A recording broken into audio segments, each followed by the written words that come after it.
Finally நம்மளும் ஒரு fridge magnet வாங்கிட்டோம். எனக்கு சின்ன ஆசை தாங்க. இந்த ஃப்ரிட்ஜ் ஃபுல்லாக மேக்னெட் ஒட்டணும். புது புது இடத்துக்கு போய். ஸோ ஊட்டி எல்லாம் போயிருக்காங்க. வாங்க மறந்துட்டேன். இனிமேல் போனால் கண்டிப்பாக வாங்குகிறேன்.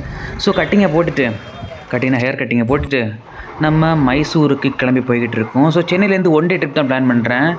ஸோ சாட்டர்டே நைட் கிளம்புறேன் மைசூருக்கு. டிக்கெட் புக் பண்ணிட்டேன். ஸ்லீப்பரு ஆர்சி தான் கிடச்சிது. பட் தூங்கிட்டேன். அப்புறம் அங்கே போய் ரீச் ஆகிட்டேன். மார்னிங்கே ரீச் ஆகிட்டு முதல் வேலையாக பல்லு விளக்குறோமோ இல்லையோ பைக்கு ரெண்டு எடுக்கணும். ஸோ பக்கத்துலேயே ஒரு பைக் ரெண்டுக்கு இருந்துச்சு. சிஎன்என் ஒரு கம்பெனி. அங்கே ரெண்டு எடுத்துகிட்டு முதல் லொக்கேஷனாக நம்ம சாமுண்டி அம்மன் கோவில் தான் போயிட்டு இருந்தோம். போகிற வேலை சொந்தக்காரங்க ஒருத்தர் பார்த்துங்க. ஷாக் ஆகிட்டேன். நார்மல் க்யூவில் இருந்துன்னா ஒன் டே ட்ரிப் இங்கேயும் முடிஞ்சுன்னு சொல்லிட்டு நம்ம ஒரு 100 300 அந்த க்யூவில் போயிட்டு ஃபாஸ்ட்டாக பிடிச்சி வந்துட்டோம். சாமுண்டேஸ்வரி கோவிலை பார்த்து முடிச்சுட்டு கீழே வர வழியில் மைசூர் ஹில் வியூ பாயிண்ட் இருந்துச்சுங்க. அங்கே இறங்கி செம்மையான வியூவை பார்த்துக்கிட்டு 2-3 ஃபோட்டோலாம் எடுத்து வீடியோலாம் எடுத்துகிட்டு அங்கேருந்து கிளம்பி நம்ம நெக்ஸ்ட் எங்கள் லொக்கேஷன் போக போகிறோம்னு பார்த்தீங்கன்னா கராச்சி லேக்.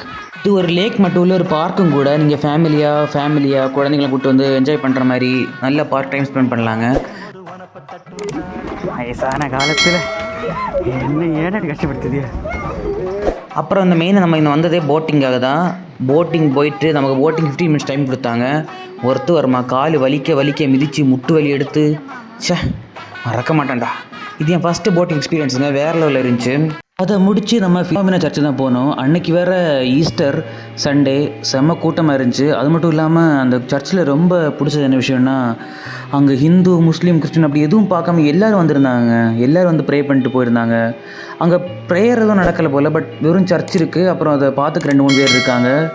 அது ஒரு நல்ல மொமெண்ட்டாக இருந்துச்சு. நான் செப்பல் எங்கே போட்டிருந்தேன்னா சர்ச்சோட வெளியே போட்டிருந்தேங்க. சரி உள்ளே ஃபோட்டோ எடுக்கணும்னு சொல்லிட்டு கொஞ்சம் கழிச்சு பார்த்தா செப்பலை காணலை. அப்புறம் பார்த்தா அங்கே வாட்ச்மேன் வந்து அதை எடுத்துகிட்டு போய் கையில் தூக்கிட்டு போயிருப்பாங்க. எடுத்துகிட்டு போய் அங்கே டோக்கன் போட்ட இடத்துல போட்டிருந்தாங்க. என் மனசு ரொம்ப கஷ்டமாக இருந்துச்சுங்க அவரை எடுக்க வச்சுன்னு சொல்லிட்டு.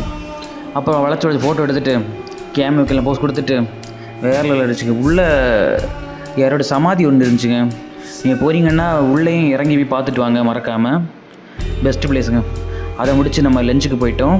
லஞ்சுக்கு ஹோட்டல் ஆர்ஆர்ஆர் போயிருந்தோம். ரொம்ப ஓவர் ரேட் பிளேஸுங்க. அவ்வளோ எல்லாம் ஒன்றும் ஒர்த்து இல்லை. Waste of money. வேறு ஏதாவது ட்ரை பண்ணுங்கள். ஸோ லஞ்சை முடிச்சுட்டு நாங்கள் அடுத்து போன இடம் தான் மைசூர் ரயில் மியூசியம். இங்கே என்ன ஸ்பெஷாலிட்டின்னு பார்த்தீங்கன்னா, இங்கே இருக்க ட்ரெயின் எல்லாமே ஒரிஜினல் ட்ரெயினுங்க. ஒரிஜினலாக யூஸ் பண்ணிட்டு இருந்த ட்ரெயினை தான் இங்கே கண்காட்சிக்கு வச்சுருக்காங்க. வேறு லெவலில் இருந்துச்சு. அங்கே ஒரு 200 ஃபோட்டோ எடுத்திருப்பேன். பெஸ்ட்டு பிக்ஸு. அப்புறம் ட்ரெயினுக்குள்ளெல்லாம் வேறு லெவலில் இருந்துச்சு. இப்போ உள்ள பஸ்ஸில் இருக்க மாதிரி லவ்வர்ஸ் நேம் எல்லாம் எழுதி வைக்காமல் பர்ஃபெக்டாக வச்சுருந்தாங்க. அதுக்கப்புறம் இந்த என்ட்ரி டிக்கெட்டு காசுக்கு அந்த ட்ரெயினில் ஒரு ரவுண்டு போகலாங்க. இந்த மாதிரி ஒரு ஜேர்னி சூப்பராக இருந்துச்சுங்க. அந்த வண்டியில் போனது நல்ல ஒரு எக்ஸ்பீரியன்ஸ். சின்ன பிள்ளைத்தனமாக இருந்தாலும் ரொம்ப நல்லா இருந்துச்சு. நீங்களும் மறக்காமல் ரயில் மியூசியம் விசிட் பண்ணுங்கள். அங்கே போய் கொஞ்சம் ஃபோட்டோலாம் எடுத்துகிட்டு ட்ரெயினில் பார்த்துட்டு அங்கே ஒரு ட்ரெயின் கஃபே இருந்துச்சு. நிறைய அந்த காலத்து படக்காரர்கள் யூஸ் பண்ண ட்ரெயினில் என்னெல்லாம் இருந்துச்சு எல்லாம் காட்டினாங்க. ரொம்ப நல்லா இருந்துச்சு. நீங்களும் அங்கே போய் உங்கள் எக்ஸ்பீரியன்ஸை ஷேர் பண்ணுங்கள். ரயில் மியூசியம் முடிச்சு நம்ம அடுத்து வந்த இடம் எதுன்னு பார்த்தீங்கன்னா மைசூர் பேலஸ் தாங்க. மைசூர்னால் எல்லோரும் ஞாபகம் வர்றது இந்த பேலஸ் தாங்க. யார் மைசூர் போனாலும் இந்த ஸ்டோரி போடாத ஆளே இருக்க மாட்டேங்க. நானும் மைசூர்னால் எனக்கு ஃபஸ்ட்டு கண்ணுக்கு வர்றது மைசூர் பாக்கு, அப்புறம் இந்த மைசூர் பேலஸ் தாங்க. வேறு லெவலுங்க. ஒர்த்து வாழ்க்கையில் ஒரு வாட்டியாச்சும் நீங்கள் மைசூர் பேலஸை பார்த்துக்கணும். எங்கே இருந்தாலும் சரி. அப்படி மெயின்டைன் பண்ணுறாங்க. அங்கே போனப்போ ஒருத்தர் சொன்ன ஒரு விஷயம் என்னென்னா, அந்த மைசூர் பேலஸில் ஒரு 20% மட்டும்தான் மக்களுக்கு பார்க்க அலோவ் பண்ணுறாங்க. மற்ற இடத்த எல்லாத்தையும் ஓப்பன் பண்ணவே இல்லை. ஏன்னா ஓப்பன் பண்ணிங்கன்னா நம்ம பசங்க என்ன பண்ணுவாங்கன்னு தெரியுமில்ல. காதல் கடிதங்கள், ஐ லவ் யூ இந்த பேரெலாம் போட்டு ஹார்ட் அவுட் அம்பு போட்டுட்டு அதெல்லாம் கெடுக்க பார்ப்பாங்க. அப்படி எதுவும் இல்லாமல் பர்ஃபெக்டாக பிளான் பண்ணி சூப்பராக பண்ணிகிட்டு இருக்காங்க. என்ட்ரி டிக்கெட் கொஞ்சம் ஒர்த்து அதிகம் தாங்க எல்லா இடத்துக்குமே.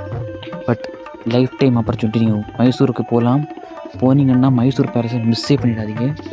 மைசூர் பேலஸ் முடிச்சு வெளியே வரும்போது டைம் ஆகிடுச்சிங்க. ஸோ நம்ம அடுத்த லொக்கேஷன் எங்கே போகணும்னு பார்த்தீங்கன்னா குரு ஸ்வீட்ஸ்.